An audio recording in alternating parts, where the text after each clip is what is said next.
Buongiorno amici del mare, quest'oggi parleremo di una perla unica della Liguria, il meraviglioso Parco Nazionale delle Cinque Terre. Le Cinque Terre sono cinque caratteristici antichi borghi marinari situati in Liguria tra la città di La Spezia e Genova. Si estendono su un tratto di costa frastagliato di circa 10 km e sono immersi nella natura in un territorio collinare caratterizzato da terrazzamenti di muri a secco con vigneti e oliveti. Nel Parco Nazionale delle Cinque Terre, i paesi di Monte Rosso, Vernazza, Corniglia, Manarola e Rio Maggiore sono collegati fra di loro da una fitta rete di sentieri e sono conosciuti nel mondo per la loro rara bellezza.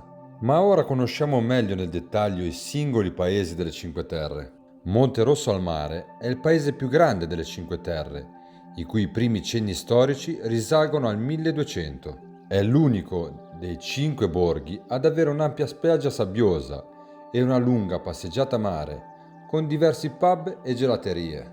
Il paese è diviso in due parti da un promontorio con un tunnel di un centinaio di metri. Da una parte la zona di Fegina, zona residenziale e stazione ferroviaria, dall'altra il Porto Vecchio, centro storico e il molo di attracco dei battelli. Nella zona di Fegina sono presenti molte strutture turistiche e residenziali, una lunga spiaggia e un'originale statua alta 14 metri, il Gigante, raffigurante il dio Nettuno. Il centro storico, formato dai tipici carugi, sono caratteristici vicoli stretti liguri e composti da ristoranti, negozi di souvenir, ceramiche e prodotti artigianali. Nel porticciolo dell'antico borgo partono i battelli delle Cinque Terre. La spiaggia di Monte Rosso è una delle più belle spiagge delle Cinque Terre, che è facilmente raggiungibile in treno. Questa favolosa spiaggia, con acque cristalline, ospita stabilimenti balneari privati e spiagge libere. Gli stabilimenti offrono numerosi servizi come noleggio sdraio, lettini, docce, servizio ristorante, bar e danno la possibilità di godersi appieno il mare, il sole e il panorama. Ma ora scopriamo insieme cosa è possibile vedere e visitare nella bellissima Monte Rosso. Prima su tutti la chiesa di San Giovanni Battista, situata in piazza Don Giovanni Minzoni, costruita tra il 1244 e il 1307. È un tipico esempio di puro stile gotico genovese. La facciata, datata 1307, presenta un rosone in marmo bianco, disposto sopra il portone d'ingresso. Sopra quest'ultimo è presente un affresco del XVIII secolo, del battesimo di Cristo. All'interno della chiesa di San Giovanni Battista sono presenti una tela della Madonna del Rosario del 1360, una pittura della Crocifissione, un altare in legno del 1734. Un'altra chiesa caratteristica di Monterosso è la chiesa di San Francesco, con annesso convento dei Cappuccini.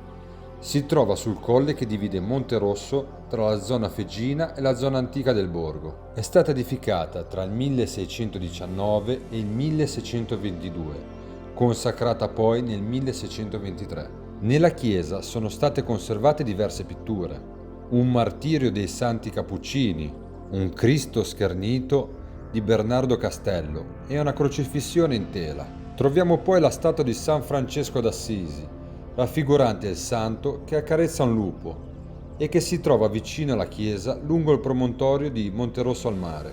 È stata realizzata dallo scultore lombardo Silvio Monfrini, inaugurata nel 1962, e rappresenta uno dei simboli più famosi e fotografati delle Cinque Terre. Dalla statua è possibile ammirare uno splendido panorama su tutta la costa verso Rio Maggiore, con una bellissima vista sulla spiaggia di Monterosso. Troviamo poi la Torre Aurora, costruita nel XVI secolo, sorge sulla roccia tra le due zone di Monterosso. Adesso è privata e al suo interno si trova un ristorante panoramico. Eretta intorno all'anno 1000, è una delle poche torri rimaste che una volta hanno difeso il borgo dalle continue incursioni dei pirati saraceni.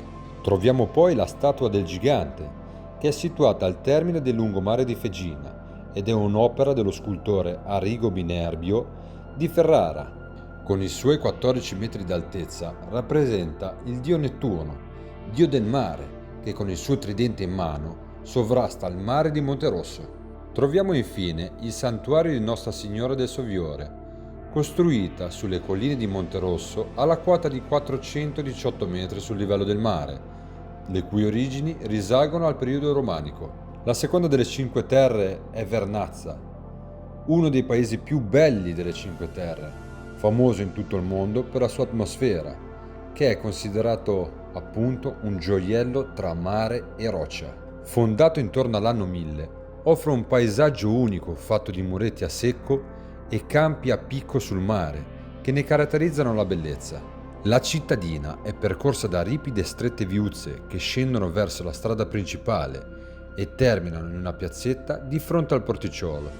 All'interno del paese, recensito come uno dei borghi più belli d'Italia, si possono ammirare elementi architettonici di pregio come logge, porticati e portali.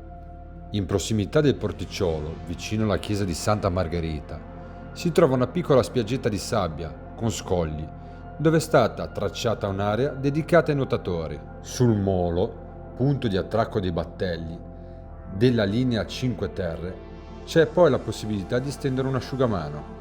Ma ora scopriamo cosa è possibile vedere, cosa ci offre questa meravigliosa Vernazza. In primis sicuramente la chiesa di Santa Margherita, che si affaccia sul porticciolo vicino alla piazza principale del paese. Il castello Doria, simbolo dell'importanza economica del borgo, avuto nell'antichità. Dalla torre Doria, uno dei simboli del paese, si può ammirare un panorama stupendo a 360 gradi su tutta Vernazza. Ed è per ultimo, se non meno importante, l'ex convento dei frati, oggi sede del municipio comunale. E ora parliamo del terzo paese delle Cinque Terre, Corniglia. Un paese che si trova al centro delle Cinque Terre stesse, unico paese a non aver contatto diretto con il mare, che sorge su un promontorio roccioso alto circa 100 metri, in una conca intensivamente coltivata a vigneti. Ma cosa vedere a Corniglia una volta arrivati? Sicuramente la chiesa parrocchiale di San Pietro, l'oratorio dei disciplinati di Santa Caterina o la caratteristica piazzetta di Largo Cataragio. Una volta arrivati a Corniglia bisogna assolutamente ammirare il panorama nella terrazza di Santa Maria o sfidare la sorte nella scalinata Landarina. Il penultimo paese delle Cinque Terre è Manarola, uno dei borghi più affascinanti e romantici delle Cinque Terre. Il paese è costruito su una roccia alta 70 metri con case variopinte che si affacciano sul mare. Il paese è tutto un saliscendi con ripide e strette vicoli che portano a una piazzetta vicino al mare dove si possono trovare diversi ristoranti di pesce. Manarola non ha una spiaggia, i fondali del porticciolo sono profondi e dagli scogli si può fare un bagno e qualche tuffo. Dal paese si inizia il sentiero panoramico che tramite Volastra porta a Corniglia e attraversa terrazzamenti di vigneti con muri a secco. Ma quindi cosa vedere una volta arrivati a Manarola? Sicuramente la Via dell'Amore, che è il sentiero più famoso e romantico delle Cinque Terre, che unisce i due borghi di Manarola e Riomaggiore in appena 900 metri di lunghezza. Il sentiero è stato riaperto ai turisti tramite prenotazione e pagamento dell'ingresso. L'ingresso per i turisti avverrà unicamente da Riomaggiore verso Manarola, con un percorso a senso unico. Una volta a Manarola sicuramente bisogna visitare il Nessun Dorma, un bar-ristorante a picco sul mare, dove gustare focacce, bruschette e taglieri di salumi affettati, accompagnati da un ottimo vino locale, con un'incredibile vista sul paese e sul mare. Sicuramente poi da visitare sono la torre campanaria e la chiesa parrocchiale di San Lorenzo, entrambi in stile gotico. E infine, sicuramente da visitare è il suggestivo ultimo tratto di via Belvedere, un vero e proprio balcone a picco sul mare, che termina su una piazzetta panoramica. E ultimo, sicuramente non per importanza, è il paese di Riomaggiore, risalente intorno al VII secolo, è l'esempio della bellezza delle Cinque Terre e del loro ambiente naturale, dominato dalla vegetazione mediterranea. Le abitazioni sono dipinte con i tipici colori liguri e sono sviluppate in altezza, su 2 o 3 piani. Ma cosa vedere una volta arrivati a Riomaggiore? Sicuramente la Via dell'Amore, il sentiero che congiunge Riomaggiore a Manarola. che è famoso per i suoi incantevoli e indimenticabili panorami.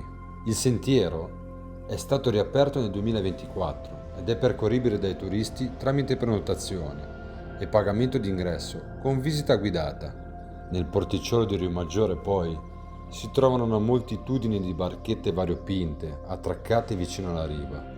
È sicuramente uno dei più suggestivi porticcioli delle Cinque Terre, circondato da case colorate color pastello. Uno dei posti più incantevoli e meta di turisti in cerca di tramonti mozzafiato.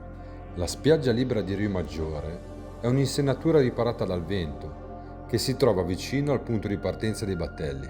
La spiaggia è formata da ciottoli piuttosto grandi e nelle vicinanze si trovano anche degli scogli perfetti per chi ama prendere il sole.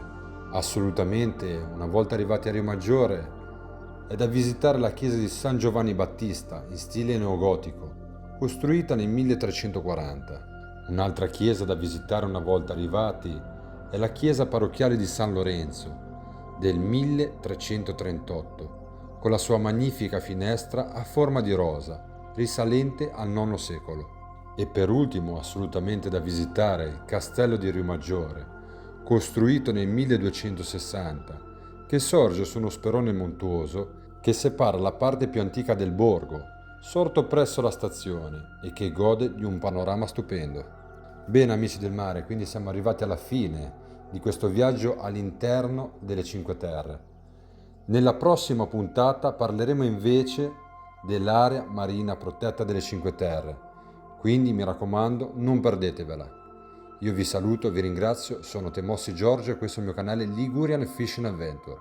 Mi raccomando, continuate a iscrivervi al canale perché è gratuito. Alla prossima avventura!